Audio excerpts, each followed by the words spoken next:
This week, reading the gospel lesson, pondering and meditating upon its words, I came to the conclusion that I need to confess something. Cameron's rolling her eyes right now. I came to the conclusion that I must confess I am not a good passenger. Specifically, I'm not a good passenger in a car. I don't know if it's a genetic thing.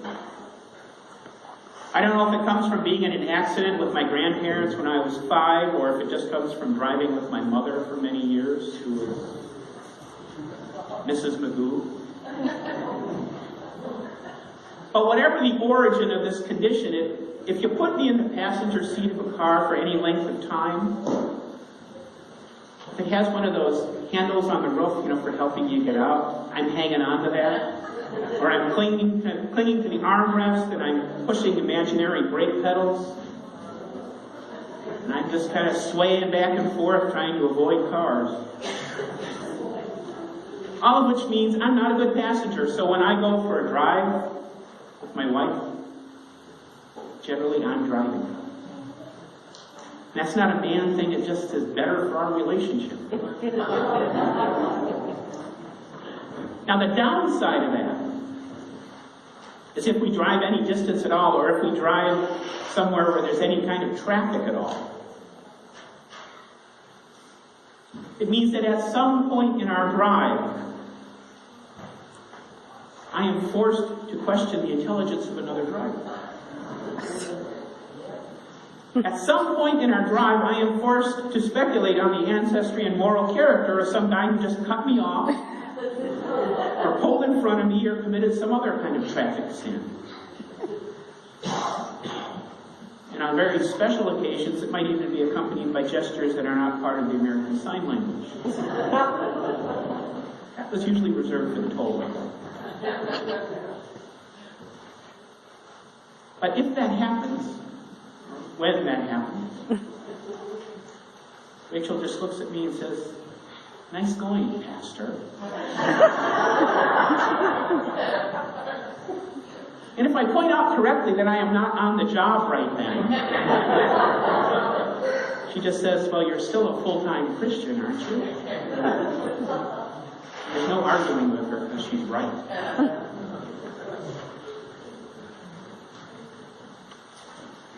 Whatever we are in life, whether it's a pastor or a teacher, whether we work at a church or a warehouse, whether we're first responders or construction workers or bikers or Indian chiefs, and yes, I know that's the village people. But whatever we are or whoever we are in society, in this passage we just read from the gospel, Jesus sets the bar for us. And it's a high bar. It's an uncomfortably high bar. Because Jesus digs into the law, and he not only recounts what the law is or was, as it was given to God's people, but then he recasts that same law to show what it means to people who want to live, who want to be in the kingdom of God. You've heard it said, Jesus says, that you shall not murder. But I say to you, if you are angry with a brother or sister, you are liable to judgment. Then he doubles down and says, if you insult somebody else, you're liable to condemnation. I just got to imagine in my mind's eye that if people had collars back then, some of them were listening to that kind of going, getting hot in here? Is it just me? Because what Jesus was doing in this part of the Sermon on the Mount was revolutionary. Because he's taking God's laws that was handed down to the people of Israel 1,300 years before. And he's expanding it. He's taking that basically dead law, one that everybody knew and was just there, and he's making it a living part of their everyday life. Because Jesus is saying, you know what, never mind the letter of the law. Think about what it means in the spirit. Don't mind the minutiae of the law. Think about what it means to how you live.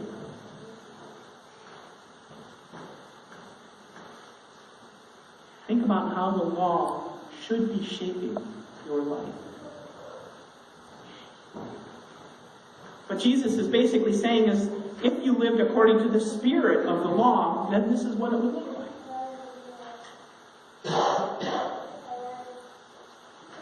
So what would it look like? If you lived according to the spirit of the law that God gave his people, what would that look like? You'd respect other people. You wouldn't disparage them because they disagree with you or even because they make you angry. You would respect other people. You would not just think of them as a way to meet your own needs or your own ends. You would respect other people, even if they did something wrong to you. You would show them Christian love and understanding. Seeing the theme here? Because what Jesus says here, and when he goes on to drive home for another 10 or 12 verses in today's reading, and then beyond, what Jesus is saying is that God doesn't just want us to behave in a sinless way, he wants us to think in a sinless way. To obey not just the letter of the law, but the spirit of the law, and not just overtly, but within our own hearts and minds. It's not enough that you don't just not kill somebody. You can't hate them. It's not enough that you not commit adultery with someone. You can't let your thoughts get lost and submerged in lust for them either. And he goes on. This section of the Sermon on the Mount is called the 6 Antitheses. Because in each one of these 6 segments, Jesus starts by saying, you heard it said this way. And then he says, but what that really means is this. This is what you should take away from the law. And Jesus covers it all. There's murder, adultery, divorce, frivolous oath, vengeance, hatred. Sounds like any weeknight on television. But what Jesus was trying to do was to teach us something very, very important.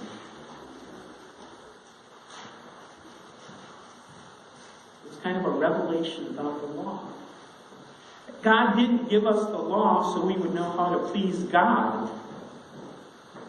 God gave us the law so that we would know how to live in love with one another.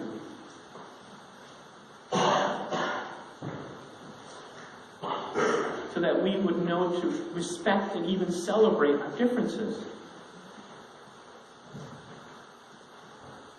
And we would remember that the similarities that we share are more important than our differences, because all of us, each of us, have a soul. Each of us are given life and breath by God, and that's a God that loves each of us equally. As you go through life, you do encounter people that seem to need more love than others. But what the law tells us is we are all equally deserving of that love. And when we forget that, as we sometimes do,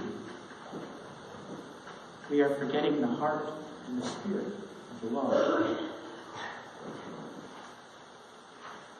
Now, Jesus, being human, as well as the Son of God, Jesus knew that none of us was capable of living up to the spirit of the law. Not all the time, anyway.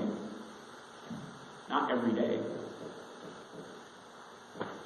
But as children of a loving God and as disciples of a risen Savior, we're expected at least to try. To try faithfully and to try with heart and determination. And then sometimes, we'll fail. when we do fail, that's what grace is for. When we do fail, that is what forgiveness is for.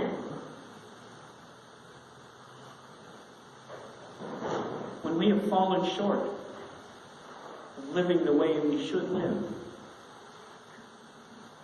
once we recognize it. That's when we have that inner conversation with the Spirit. We have this little heart-to-heart with Jesus. And in our hearts, Jesus says, well, you know where you went wrong, right? And if we're honest, we'll say, yeah, I do. And we'll try to do better next time. Because that is our duty, and it is our joy as followers of Christ. And it's also our responsibility to the world around us, this one that, we've been commissioned by Jesus to transform. It's our duty to try. Now, failure is always an option because we are human. But failure to try, that might be a